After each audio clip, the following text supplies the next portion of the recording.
Hello students, स्वागत है आप सभी का हमारे यूट्यूब चैनल बायोलॉजी मेंटर में।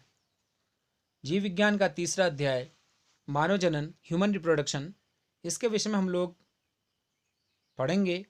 इसका जो पहला टॉपिक है मेल रिप्रोडक्टिव सिस्टम, नर जनन तंत्र, इसके विषय में आज हम लोग पढ़ेंगे। जो नर जनन तंत्र होता है इसके अंतर्गत काफ़ी सारे जो अंग होते हैं वो भाग लेते हैं, जिसमें वृषण, वृषण कोश, अधिवृषण, शुक्रवाहक, मूत्रमार्ग, शिश्न, सहायक ग्रंथियां शामिल हैं। इन्हें हम एक फ्लो चार्ट की सहायता से समझते हैं। जो नर जनन तंत्र या मेल रिप्रोडक्टिव सिस्टम है, इसे हम अपने अध्ययन की दृष्टि से दो भागों में बांटते हैं और साथ ही साथ इसके कार्य की दृष्टि से भी इन्हें हम दो भागों में बांटेंगे। प्राथमिक जनन अंग या प्राइमरी सेक्स ऑर्गन, और दूसरा है द्वितीयक जनन अंग या सेकेंडरी सेक्स ऑर्गन। प्राथमिक जनन अंग वे अंग हैं जो कि नर जनन हार्मोन अर्थात मेल सेक्स हार्मोन तथा मेल गेमेट शुक्राणु या स्पर्म का फॉर्मेशन करते हैं। तो प्राथमिक जनन अंग वे अंग हैं जो मुख्य रूप से जनन क्रिया के लिए महत्वपूर्ण है। जनन क्रिया में जो जनन कोशिका अर्थात नर युग्मक की आवश्यकता होती है, वह नर युग्मक का निर्माण वृषण में होगा। साथ ही साथ जो नर जनन हार्मोन का निर्माण होगा वो भी वृषण में होगा। और दूसरा है द्वितीयक जनन अंग, secondary sex organ. Secondary sex organ सीधे सीधे जनन क्रिया में भाग नहीं लेते हैं, लेकिन ये वृषण के द्वारा जो जनन क्रिया में जो भी कार्य होते हैं उस कार्य में सहायता करते हैं। तो जो द्वितीयक जनन अंग या सेकेंडरी सेक्स ऑर्गन हैं, इसके अंतर्गत अधिवृषण, सहायक ग्रंथियां, शुक्रवाहक, शिश्न और मूत्रमार्ग शामिल हैं। सहायक ग्रंथियों के अंतर्गत तीन प्रकार की ग्रंथियां हम लोग पढ़ेंगे: शुक्राशय या सेमिनल वेसिकल्स, प्रोस्टेट ग्लैंड और तीसरा है कार्पर्स ग्लैंड। तो इन सब के विषय में हम लोग डिटेल में पढ़ने वाले हैं। तो आइए एक बार जो मेल रिप्रोडक्टिव सिस्टम है इसको चित्र के सहायता से समझते हैं। ये मेल रिप्रोडक्टिव सिस्टम का डायग्राम है जो कि एग्जाम की दृष्टि से बहुत ही महत्वपूर्ण है। एनसीईआरटी का जो डायग्राम है, इस डायग्राम को कई तरीके से पूछा भी जा सकता है। नंबर पहला, चित्र बनाने के लिए एग्जाम में पूछा जाता है, और कभी कभी किसी कंपटीशन जो भी कॉम्पिटेटिव जो एग्ज़ाम है उसमें लेबलिंग के रूप में भी पूछा जा सकता है। इसीलिए इसको जो एनसीईआरटी बुक है वो वाला डायग्राम, उसको प्रत्येक जो लेबल है उसको ध्यान से समझना बहुत ज़रूरी है। यहाँ पर मेल रिप्रोडक्टिव सिस्टम दिया हुआ है जो कि प्राइमरी सेक्स ऑर्गन यहाँ पर टेस्टिस या वृषण के विषय में दिया है। और जो ये वृषण है, वृषण एक पाउच के अंदर उपस्थित है जिसे हम स्क्रोटम या वृषण कोश कहते हैं। वृषण से बाहर एक नली निकलती जो कि काफ़ी कॉइल्ड होती, काफ़ी उलझी हुई नली होती, उसको हम क्या कहते हैं? अधिवृषण या एपिडिडाइमिस कहते हैं। और यही आगे चलकर एक ट्यूब बनाती है, एक ट्यूब टाइप स्ट्रक्चर बनाती है जिसको हम शुक्रवाहक या वास डिफरेंस कहते हैं। और ये वास डिफरेंस और आगे चलता है, और जो मूत्राशय है, मूत्राशय के समीप एक ग्लैंड उपस्थित होती है जिसे हम क्या कहते हैं? सेमिनल वेसिकल या शुक्राशय कहते हैं। तो शुक्राशय की नली से ये नली अब जुड़ने लगती है जिसे हम इजेकुलेटरी डक्ट कहेंगे। अब यही इजेकुलेटरी डक्ट आगे चलेगा और मूत्राशय से जो एक नली आएगी उसके साथ जुड़ने लगेगा।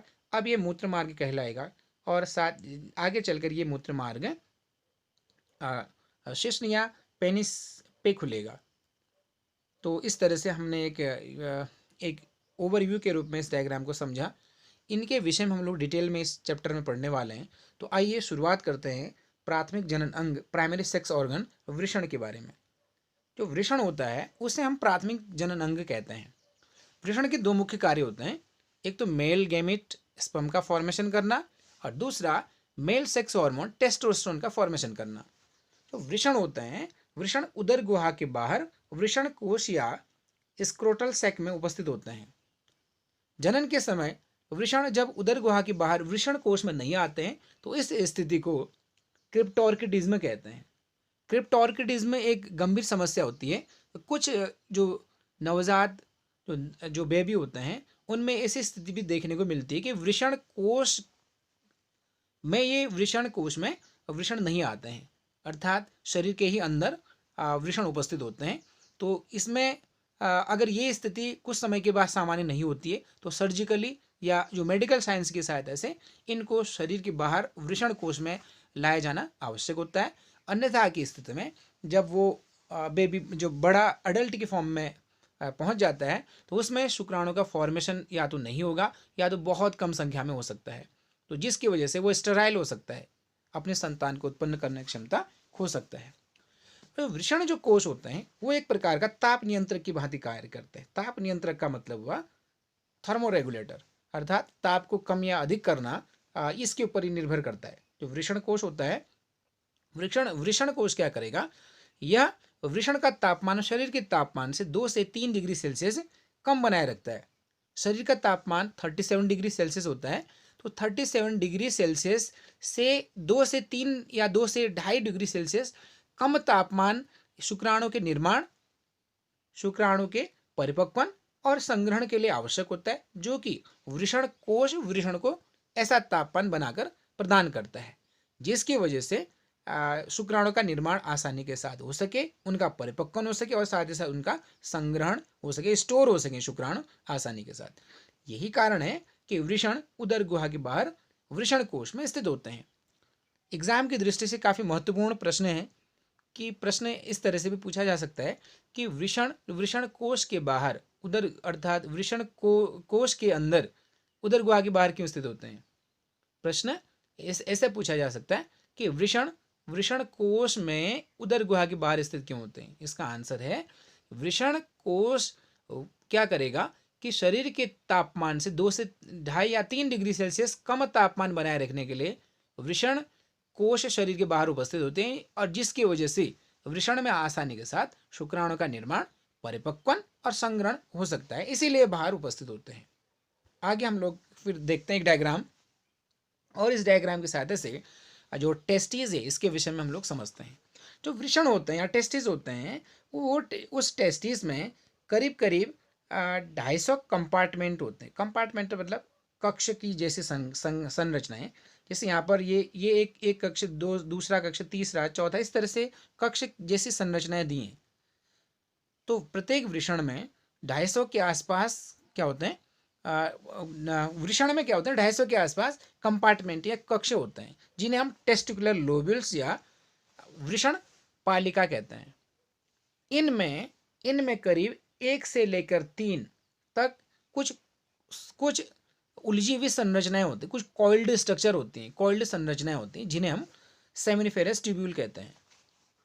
ठीक है, अर्थात जो वृषण होते हैं, वृषण के अंदर लगभग 250 के आसपास क्या होते हैं, कंपार्टमेंट्स होते हैं, कक्ष होते हैं, कोष्ठ होते हैं जिन्हें हम टेस्टिकुलर लोब्यूल्स या वृषण पालिका कहते हैं। अब प्रत्येक वृषण पालिका में 1 से लेकर 3 तक उलझी हुई संरचनाएं होती हैं, कॉइल्ड स्ट्रक्चर होती हैं जिन्हें हम सेमिनिफेरस ट्यूब्यूल्स या शुक्रजनक नलिकाएं कहते हैं। शुक्रजनक नलिकाओं के ही अंदर शुक्राणु का निर्माण होता है। अब जो ये शुक्रजनक नलिकाएं होती हैं थोड़ा बाहर निकलती, इस जो वृषण होता है वृषण से बाहर की तरफ ये जब जाने लगती हैं, यहाँ ये वाले संरचनाएं, तो एक कुछ संरचनाएं ऐसी होती है जो इन संरचनाओं को जितनी वृषण जो से बाहर की तरफ, वृषण से बाहर की तरफ शुक्रजनक नलिकाएं निकलती हैं तो आपस में एक गुच्छे के रूप में एक जगह इस तरह से इकट्ठा हो जाते हैं। उस संरचना को अब रेटेटेस्टिस कहते हैं या वृषण जालक कहते हैं। और वृषण जालक पुनः बाहर निकलती हैं एक संरचना के रूप में, उस संरचना को वासा इफ्रेंशिया, ठीक है, उस संरचना को वासा इफ्रेंशिया या शुक्र वाहिका कहते हैं। और जो वासा इफ्रेंशिया होती है पुनः एक ऐसी संरचना के रूप में बाहर निकलती है, ऐसी संरचना के रूप में बाहर निकलती है जो कि काफ़ी कॉइल्ड होती है, काफ़ी एकदम बहुत ज़्यादा एक कॉइल्ड संरचना होती है, एक उलझी हुई संरचना होती है, और जिसे हम क्या कहते हैं, एपिडिडाइमिस या अधिवृषण कहते हैं। और इस अधिवृषण का जो मुख्य कार्य होता है, इस अधिवृषण में शुक्राणु स्टोर होते हैं और परिपक्व होते हैं। यहाँ पर जो स्पर्म आते हैं, स्पर्म यहाँ पर क्या होते हैं, स्पर्म यहाँ पर स्टोर होते हैं और स्पर्म को यहाँ पर पोषण भी मिलता है और साथ ही साथ स्पर्म यहाँ पे मैच्योर होते हैं, परिपक्व होते हैं। और जो एपिडिडाइमिस है, एपिडिडाइमिस आगे चलकर एपिडिडाइमिस एक और नली में बदल जाएगा या उससे आगे एक और नली लगी होगी, जिससे हम क्या कहते हैं, वास डिफरेंस कहते हैं या शुक्रवाहक कहते हैं। ये शुक्रवाहक आगे चलकर उदर गुहा में पहुंचता है, जो एब्डोमिनल कैविटी होती है उसमें पहुंचता है। एब्डोमिनल कैविटी में पहुंचने के बाद जो वास डिफरेंस होता है या शुक्रवाहक होता है, वो जैसे ही यहाँ पर यूरिनरी ब्लैडर या जो यूरिनरी ब्लैडर या मूत्राशय के पास पहुंचता है, तो वहाँ पर ग्लैंड होती है जिसको सेमिनल वेसिकल कहते हैं या शुक्राशय कहते हैं।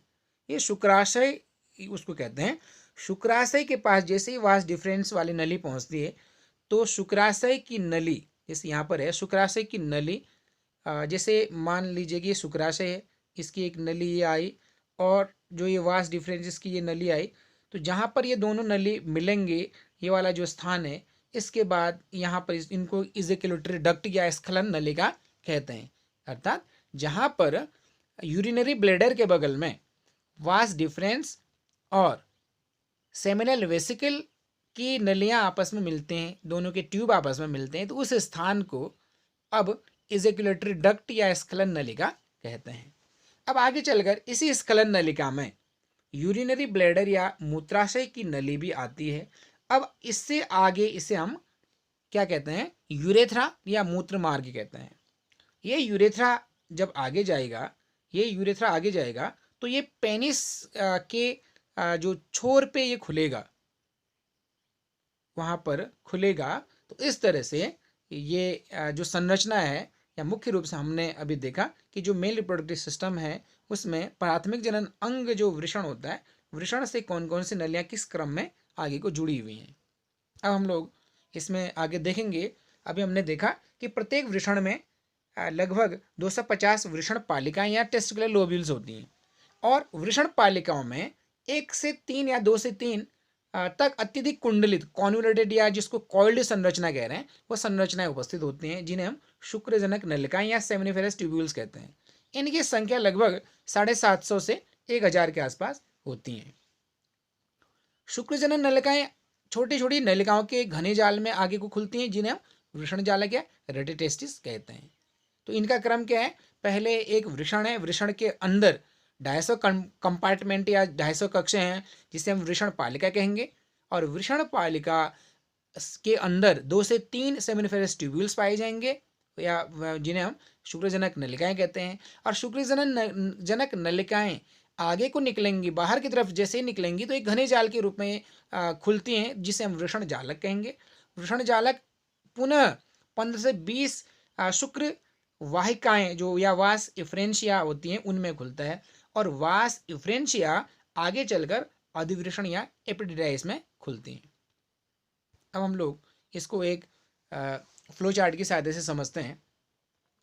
जो शुक्रजनन नलिकाएं होती हैं, शुक्रजनन नलिकाएं अभी हमने देखा कि जो वृषण के अंदर जो वृषण पालिकाएं होती हैं या टेस्टिकुलर लोब्यूल्स होती हैं, टेस्टिकुलर लोब्यूल्स के अंदर शुक्रजनक नलिकाएं या सेमिनिफेरस ट्यूब्यूल्स पाई जाती हैं। जो सेमिनिफेरस ट्यूब्यूल्स होती हैं, सेमिनिफेरस ट्यूब्यूल्स होती हैं, सेमिनिफेरस ट्यूब्यूल्स में करीब करीब इस तरह की आप संरचनाएं समझिए, एक कोशिका है, दूसरी है, तो इस तरह की संरचनाएं होती हैं। इस सेमिनिफेरस ट्यूब्यूल्स में ऐसी कुछ संरचनाएं होती हैं, इस तरह की संरचनाएं, ये है सेमिनिफेरस ट्यूब्यूल्स। सेमिनिफेरस ट्यूब्यूल्स ऐसी संरचनाएं हैं सेमिनिफेरस ट्यूब्यूल्स के, और ये सेमिनिफेरस ट्यूब्यूल्स के बीच में भी कुछ संरचनाएं होती है जो कि संयोजी ऊतक यहाँ पे पाया जाता है, अर्थात शुक्रजनक नलिकाओं के मध्य में संयोजी ऊतक पाया जाता है। तो शुक्रजनक नलिकाओं के अंदर भी कुछ कोशिकाएं पाई जाती हैं, ठीक है, अंदर भी कुछ कोशिकाएं पाई जाती हैं, और शुक्रजनक नलिकाओं के बीच में भी कोशिकाएं पाई जाती हैं। तो 2 तरह की कोशिकाएं मिल रही हैं शुक्रजनक नलिकाओं में। एसटी का अर्थ है सेमिनिफेरस ट्यूब्यूल। तो शुक्रजनक नलिकाओं के अंदर की तरफ कुछ कोशिकाएं पाई जाती है, जो यहाँ पर ये कोशिकाएं अंदर की तरफ पाई जाती है कुछ कोशिकाएं, और दूसरा शुक्रजनक नलिकाओं की मध्य में भी कोई कोशिकाएं पाई जाती है, जैसे ये कोशिकाएं मैं बात कर रहा हूँ। तो अंदर की तरफ पाए जाने वाली जो कोशिकाएं होती है वो 2 प्रकार की होती हैं। नंबर पहला शुक्रजनन कोशिकाएं। शुक्रजनन कोशिकाएं या मेल जर्म सेल या इसको स्पर्मेटोगोनिया कहते हैं। जो ये बात कर रहा हूँ मैं, ये क्या है, स्पर्मेटोगोनिया है।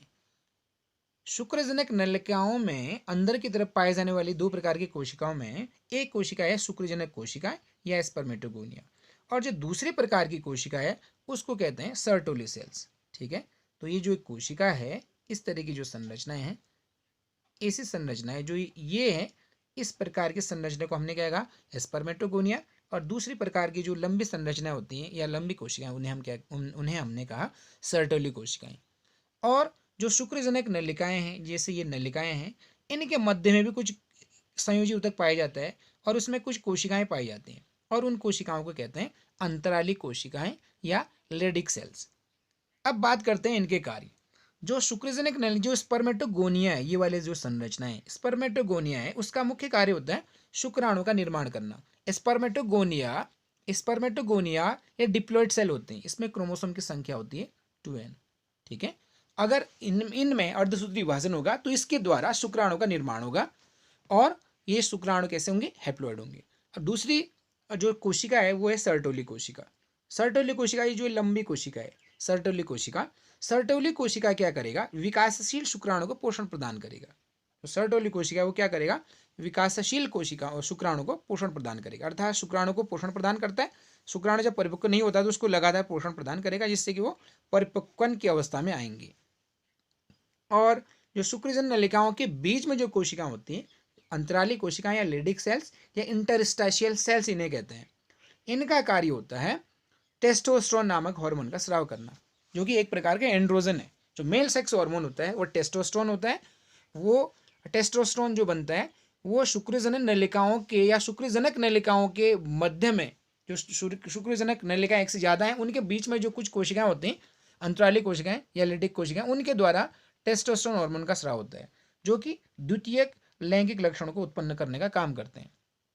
द्वितीयक लैंगिक लक्षण, जिनके विषय में आगे हम लोग बात करेंगे, तो थोड़ा सा इसके विषय में फिर बता देता हूँ मैं। द्वितीयक लैंगिक लक्षण वे लक्षण होते हैं जो कि जैसे मेल की बात हम लोग करते हैं, तो मेल में जब मेच्योरिटी पीरियड आता है, जब प्यूबर्टी स्टेज आती है, किशोरावस्था आती है, उसके बाद उनके शरीर में काफ़ी सारे चेंजेस हो जाते हैं, जैसे दाढ़ी मूंछ का आ जाना, प्यूबिक हेयर्स का आ जाना, और स्पर्म का फॉर्मेशन हो जाना, तो कई डीपनिंग वॉइस, आवाज़ का भारी हो जाना।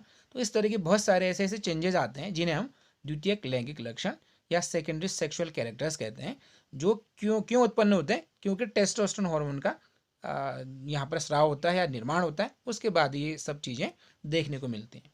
आइए एक चित्र के सहायता से इनको फिर समझते हैं। ये सेमिनिफेरस ट्यूब्यूल्स या शुक्रजनक नलिकाओं की संरचना है।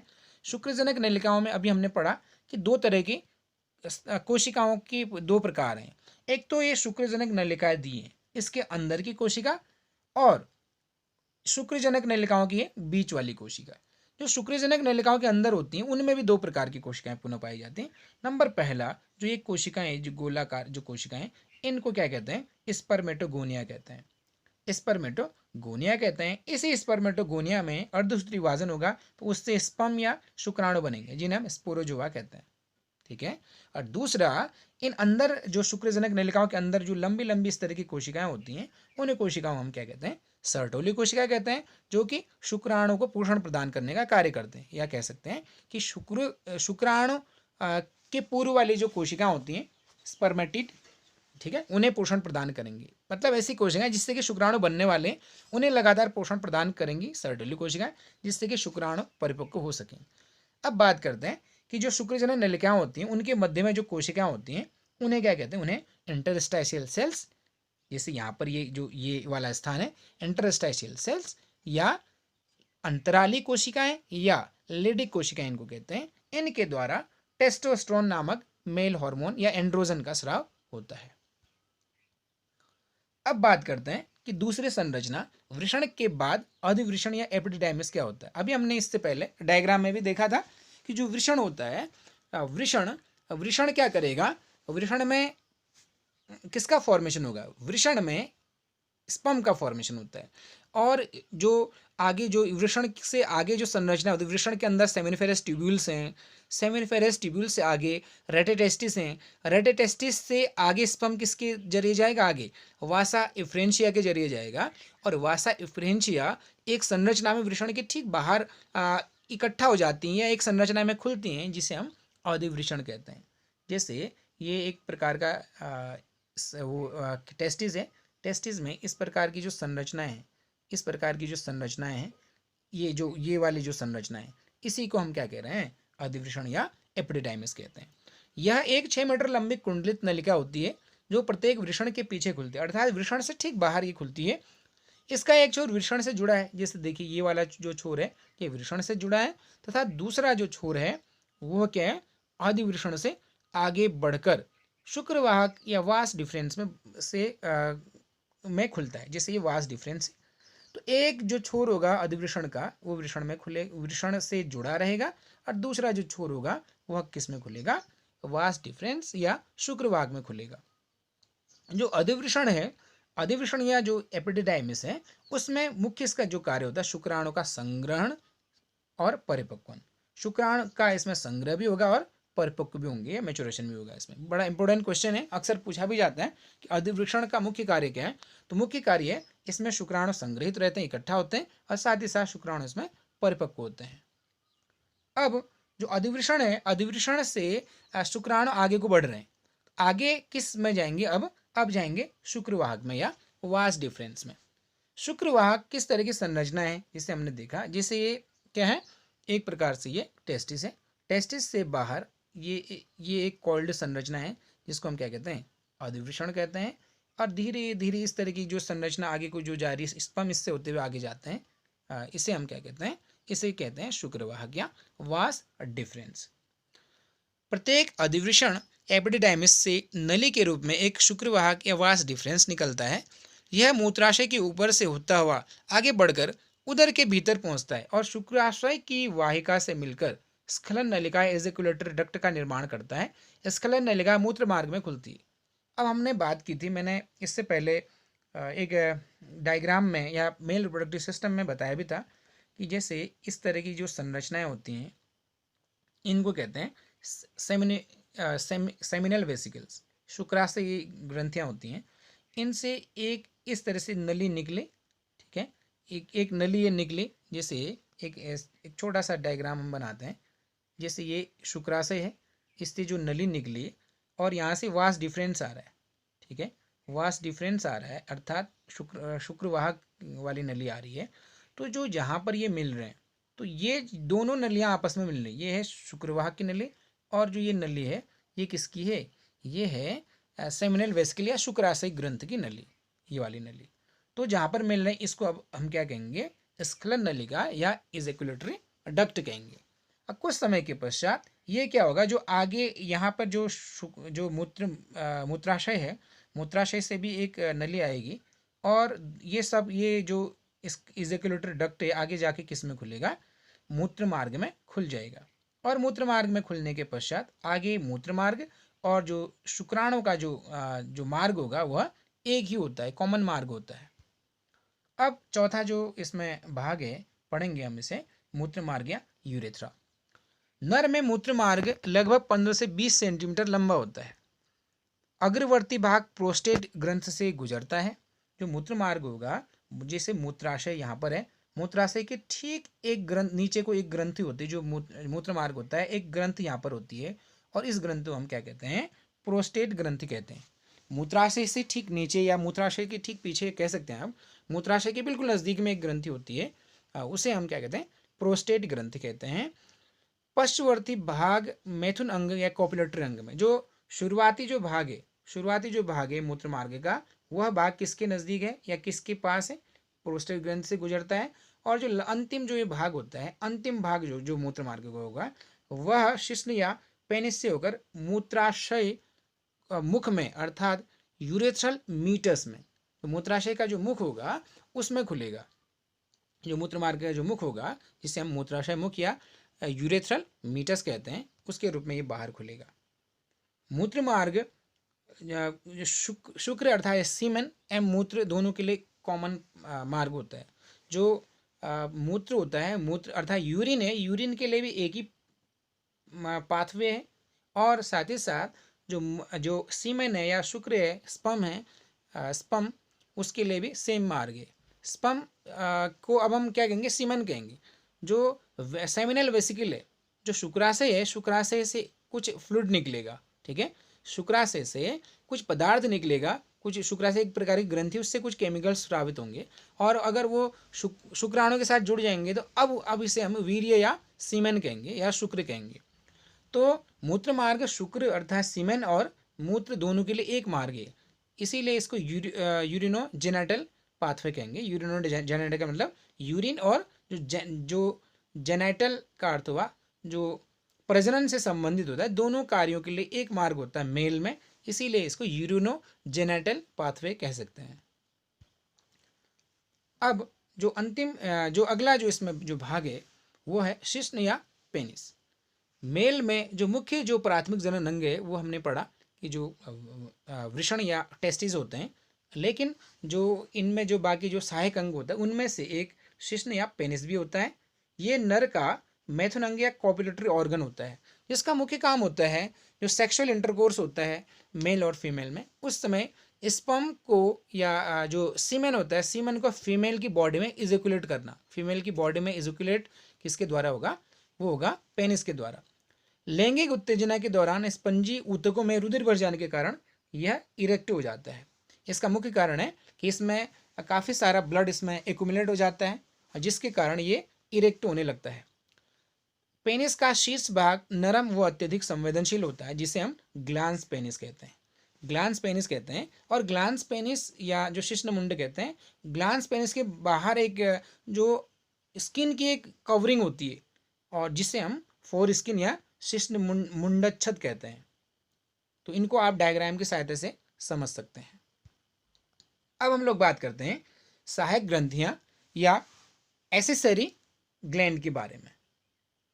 जो सहायक ग्रंथियां या एसेसरी ग्लैंड होते हैं, ये ऐसी ग्रंथियां होती हैं जो कि मेल के सेक्सुअल जो पार्ट होते हैं उनमें हेल्प करती हैं। ये 3 प्रकार की ग्रंथियां होती हैं: शुक्राशय, प्रोस्टेट ग्रंथि और कार्पर्स ग्रंथि, या जिसे हम बल्बो यूरेथ्रल ग्रंथि भी कहते हैं। तो पहली जो ग्रंथि है वह है शुक्राशय या सेमिनल वेसिकल ग्रंथि। यह एक जोड़ी ग्रंथि है जो मूत्राशय के आधार पर स्थित होती है। तो मूत्राशय होता है, इससे पहले अभी हमने कुछ समय पहले ही डायग्राम की सहायता से भी समझा था। जो शुक्राशय या सेमिनल वेसिकल ग्रंथि होती है वो एक जोड़ी होती है जो कि मूत्राशय के आधार पर स्थित होती है। ये शुक्रिय तरल का स्राव करती है। इसमें कार्बोहाइड्रेट अर्थात फ्रक्टोज तथा प्रोटीन होता है जो शुक्राणुओं को पोषण प्रदान करने का कार्य करता है। जो शुक्राशय या जो सेमिनल वेसिकल होता है, सेमिनल वेसिकल में कुछ शुक्रिय पदार्थ या कुछ सेमिनल प्लाज्मा सिक्रीट होते हैं, और उनमें से क्या है, कार्बोहाइड्रेट, एक प्रकार का कार्बोहाइड्रेट जो कि फ्रक्टोज है, और साथ ही साथ प्रोटीन भी इसमें स्रावित होगा इसके द्वारा, जो कि शुक्राणु को पोषण प्रदान करेंगे। यह स्राव शिश्न से स्खलित शुक्र से बाहर निकलने वाले वीर्य का लगभग 60% भाग होता है। जो सीमेन है अर्थात वीर्य, जब ये जो ग्रंथियां होती हैं, ग्रंथियां जैसे कि शुक्राशय होती हैं, इनके द्वारा स्रावित जो पदार्थ होते हैं उसमें स्पर्म अगर जुड़ जाता है, उसके द्वारा अब क्या बनेगा, इसके द्वारा अब सीमन बनेगा। सीमन का लगभग 60% जो भाग होता है वह कहाँ क्या होता है, वो होता है सेमिनल जो वेसिकल होता है या जो शुक्राशय होता है, इसके द्वारा जो स्रावित पदार्थ होता है वह वीर्य का 60% भाग होता है। तो परीक्षा की दृष्टि से भी बहुत महत्वपूर्ण है, इसको आपको ध्यान से रिवाइज करना है, पढ़ना है, समझना है। प्रश्न किस तरह से पूछा जाता है कि मेल रिप्रोडक्टिव सिस्टम या मनुष्य के नर जनन अंग के जो सहायक ग्रंथियां होती हैं उनके नाम लिखे और उनके कार्य लिखे। बहुत महत्वपूर्ण प्रश्न है। उनमें सबसे महत्वपूर्ण जो शुक्राशय है जो इम्पोर्टेंट रोल प्ले करता है, और साथ ही साथ जो दूसरी ग्रंथि है वो है प्रोस्टेट ग्रंथि, या जो प्रोस्टेट ग्रंथि होती है वह प्रोस्टेट ग्रंथि क्या करती है, यह एक क्षारीय तरल का स्राव करती है। ठीक है, यह क्षारीय तरल का स्राव करती है। यह तरल शुक्राणु को जीवित रखता है और उन्हें तेजी से तैरने में मदद करता है। इसका जो मुख्य कार्य है, ये क्या करेगा कि जो ग्रंथि है, जो प्रोस्टेट ग्रंथि है, जो कि यूरिनरी ब्लैडर मूत्राशय के पास पाई जाती है, तो ये क्या करेगा, एक प्रकार का ये तरल स्राव करेगा, क्षारीय प्रकार का तरल स्राव करेगा, और शुक्राणु को आसानी के साथ मतलब तैरने में मदद करेगा। क्योंकि शुक्राणु में जो टेल रीजन होती है, जो पूंछ होती है, वो आगे मूवमेंट के लिए जो तैर कर आगे को जब जाना है तो इसमें आसानी हो सके, उनमें तेज़ी से तैर सकें, जो मूत्र जनन मार्ग है उससे आगे बढ़ने में आसानी हो सके, तो उसके लिए प्रोस्टेट ग्रंथि महत्वपूर्ण कार्य करता है। प्रोस्टेट ग्रंथि का जो स्राव है वीर्य का 25 से 30% भाग ही बनाता है। प्रोस्टेट ग्रंथि मूत्र नलिका के आधार के चारों ओर स्थित होती है। जैसे कि हमने डायग्राम में भी देखा था कि जो प्रोस्टेट ग्रंथि होती है, जो जो मूत्राशय होता है, मूत्राशय उसके ठीक नीचे जो मूत्र नलिका होती है उसके पास स्थित होती है। अब जो तीसरी ग्रंथि है उसके विषय में हम लोग पढ़ते हैं काउपर्स ग्रंथि। जो काउपर्स ग्रंथि होती है इसे बल्बो यूरेथ्रल ग्रंथि भी कहते हैं। ये एक जोड़ी ग्रंथियां हैं जो कि प्रोस्टेट ग्रंथि के नीचे स्थित होती हैं। कापर ग्रंथियां एक सफ़ेद क्षारीय स्राव निकालती है जो स्नेहक या लुब्रिकेंट का काम करती है। तो ये मुख्य रूप से इसका मुख्य काम जो है लुब्रिकेशन अर्थात चिकनाई देना, जिससे कि आसानी के साथ जो लैंगिक प्रक्रिया होती है, लैंगिक प्रक्रिया को संपन्न करने में काफ़ी ये हेल्प करता है। तो इस तरह से आज हमने मेल रिप्रोडक्टिव सिस्टम के विषय में पढ़ा, जिसमें हम लोगों ने मेल रिप्रोडक्टिव सिस्टम क्या होता है, ये प्राथमिक जनन अंग क्या होते हैं, द्वितीयक जनन अंग क्या होते हैं, और प्राथमिक और द्वितीयक जनन अंग के क्या क्या कार्य होते हैं, और साथ ही साथ जो नर जनन जो अंग होते हैं उनके उनको हेल्प करने के लिए जो सहायक जनन ग्रंथियाँ होती हैं वो क्या होती हैं, उसके विषय में हम लोगों ने पढ़ा। अब अगले वीडियो में हम लोग इससे आगे जो फीमेल रिप्रोडक्टिव सिस्टम है वो पढ़ेंगे। तो काफ़ी कुछ इस चैप्टर में बहुत सारा टॉपिक अभी दिया हुआ है, उसको हम लोग पढ़ेंगे। तब तक आप इन वीडियोस को देखिए। अगर आप इस चैनल में नए हैं तो प्लीज़ चैनल को सब्सक्राइब कीजिए और हर वीडियो की नोटिफिकेशन पाने के लिए बेल आइकन को प्रेस कीजिए और जुड़े रहिए हमारे चैनल के साथ। Thank you.